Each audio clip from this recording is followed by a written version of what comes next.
Mi nombre es Ángela Gómez y regreso con ustedes para las noticias de Directo América. Vamos a los titulares. El expresidente francés Nicolas Sarkozy salió de prisión, liberado bajo estricta vigilancia mientras apela su condena a 5 años de cárcel por conspirar para obtener fondos para su campaña electoral de 2007 en Libia, a través del fallecido Muammar Gaddafi. Tenemos reporte. En India, 8 personas murieron en una explosión cerca del emblemático Fuerte Rojo de Nueva Delhi. Hay al menos 19 heridos y al menos 6 vehículos y 3 mototaxis se incendiaron. Y Donald Trump recibe en la Casa Blanca al líder sirio Ahmed al-Sharaa. Tras su paso de terrorista a gobernante, se espera que converse sobre un posible pacto de seguridad con Israel. Y también podría instalarse una base aérea estadounidense en Damasco.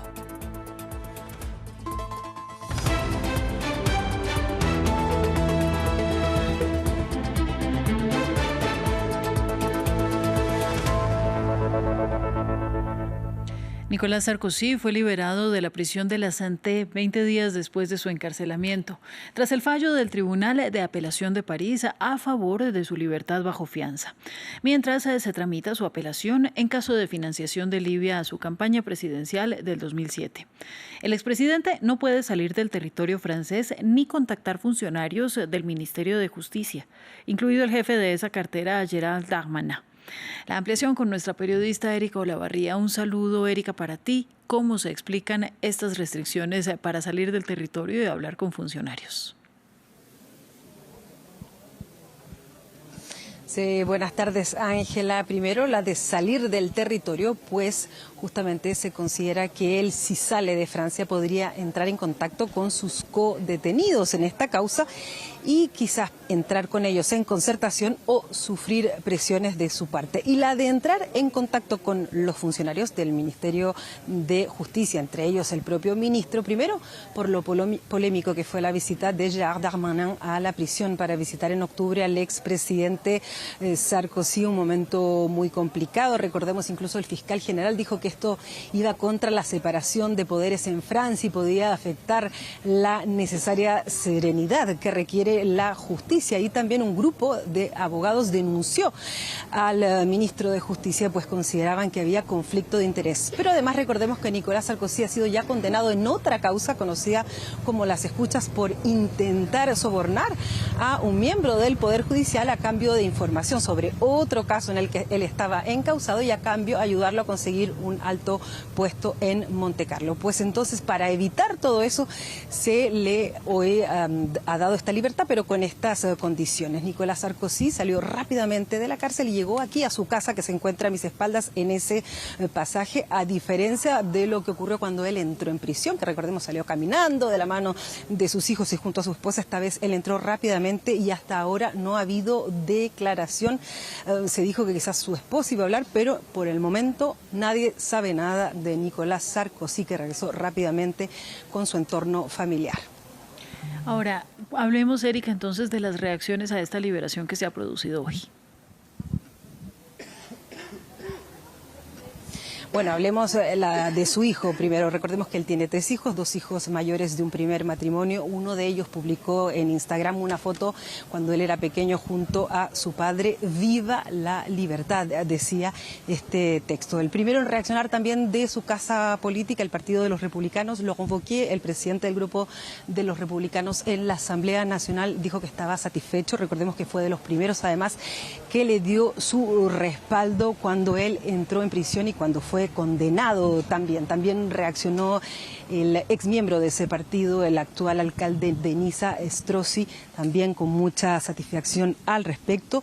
También desde el partido Agrupación Nacional de Extrema Derecha, su vicepresidente del grupo en la Asamblea Nacional, Laurent Jacobelli, él dijo que efectivamente era una buena noticia para la democracia, el Estado de Derecho y la presunción de inocencia. Recordemos que Marine Le Pen también está condenada en primera instancia a 5 años de inhabilitación y que también es con una aplicación inmediata en caso de ser condenada, lo que a ella la obligaría a entrar en prisión, y su partido se ha opuesto en todo momento a ello, pues quieren que sea candidata a la presidencia. Desde el Ministerio de Justicia, justamente en vista de lo que mencionábamos anteriormente, han dicho que el ministro de Justicia y toda la cartera siempre han cumplido con las decisiones de justicia. Desde la izquierda, rechazo, consideran que es un trato privilegiado el que se da al ex presidente, lo dijeron desde el partido de la Francia Insumisa y también el ex insumiso François Ruffin. Erika, muchas gracias a ti por la información y vamos a continuar con más temas. Las fuerzas rusas aumentaron la presión en los frentes de batalla en la región ucraniana de Kharkiv tras el avance en Donetsk y Zaporilla, según el Ministerio de Defensa de Rusia. Sin embargo, analistas de guerra en Ucrania y el ejército de este país afirman que no todo está dado y que los combates por Pokrovsk aún son intensos. Samuel Salgado Castro nos cuenta. En Kiev, el presidente de Ucrania, Volodymyr Zelensky, daba una entrevista al medio británico The Guardian. De repente, las luces se apagan. ¿Electricidad? Se fue la luz en el Palacio Presidencial. Los apagones hacen parte de la vida cotidiana en Ucrania. Desde la invasión a gran escala de 2022, cada invierno la infraestructura eléctrica ucraniana es el objetivo de los ataques de Rusia. Muchos servicios en la capital cierran antes y el metro, aunque relativamente estable, se enfrenta a una presión adicional, ya que alrededor de 30.000 personas lo utilizan como refugio antiaéreo durante los ataques, lo que plantea retos operativos y de personal. Pero al sureste de Kiev, en Donetsk, es donde se concentra la guerra. Rusia controla aproximadamente el 19% del territorio ucraniano y está asediando a la ciudad de Pokrovsk, la puerta de entrada a la región más disputada de la guerra. Tras más de un año de combates, Pokrovsk, centro ferroviario de la región de Donetsk, está reducida a escombros. Casi totalmente deshabitada luego de tener 60.000 habitantes, ahora solo el ruido de los drones está presente. El ejército ucraniano afirmó el lunes que Rusia no controla las rutas logísticas al este de Pokrovsk, pero reconoce que el acceso es complicado. Al tiempo, el Kremlin dice estar dispuesto al diálogo. Preferiríamos que este conflicto se resolviera por la vía diplomática. Lo hemos dicho en repetidas ocasiones y Rusia sigue mostrándose abierta a ello. Pero actualmente hay una pausa. La situación está estancada y no es culpa nuestra. La caída de Pokrovsk sería la mayor conquista de Rusia en Ucrania desde 2023. La policía india informó que al menos 8 personas murieron en una explosión cerca del emblemático Fuerte Rojo, en un distrito densamente poblado de Nueva Delhi. La explosión se produjo en un automóvil, pero aún se desconocen las causas exactas. Al menos 19 personas resultaron heridas, según informaron canales de televisión. Al menos 6 vehículos y 3 mototaxis se incendiaron, según dijo el subdirector de bomberos de Delhi, quien añadió que los bomberos extinguieron las llamas. Y las autoridades iraquíes reforzaron la seguridad antes de las elecciones generales de este martes. Se desplegaron fuerzas alrededor de los colegios electorales para garantizar un proceso de votación seguro. En Bagdad, las pancartas de campaña de los candidatos parlamentarios ondeaban en las concurridas calles de la ciudad. Estas serán las 6ª elecciones parlamentarias desde que la invasión liderada por Estados Unidos derrocó a Saddam Hussein en 2003. Más noticias. El presidente Donald Trump recibirá en la Casa Blanca al líder sirio Ahmed al-Sharaa, de 42 años, marcando el primer año del rebelde convertido en gobernante tras encabezar la embestida que llevó a la caída de Bashar al-Assad. Será la primera visita de un presidente sirio a la Casa Blanca, 6 meses después de su primer encuentro en Arabia Saudita y pocos días después de que Washington anunciara que el exmiembro de Al-Qaeda ya no figuraba en la lista de terroristas globales especialmente designados. Estados Unidos está mediando en las conversaciones entre Siria e Israel sobre un posible pacto de seguridad. Y la agencia Reuters informó que Estados Unidos planea establecer una base aérea en Damasco. Siria también se prepara para unirse a una coalición liderada por Estados Unidos para combatir al Estado Islámico. y el Senado dio el primer paso para poner fin al cierre de gobierno en Estados Unidos. La Cámara Alta del Capitolio aprobó poner fin al denominado shutdown, luego de que algunos demócratas apoyaran el paquete de gastos impulsado por la bancada republicana. Sin embargo, la decisión ha sacado a la luz las discrepancias dentro de la oposición a la administración Trump. Y falta una votación en la Cámara Baja. Veamos los detalles. Primer paso para poner fin al shutdown, después de que el Senado de Estados Unidos aprobara una votación para reabrir el gobierno.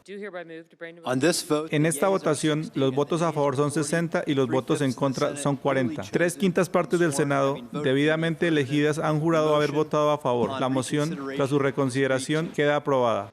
La votación es un avance hacia el fin del cierre gubernamental más largo de la historia de Estados Unidos. Previamente, el presidente Trump había anticipado el éxito de la votación.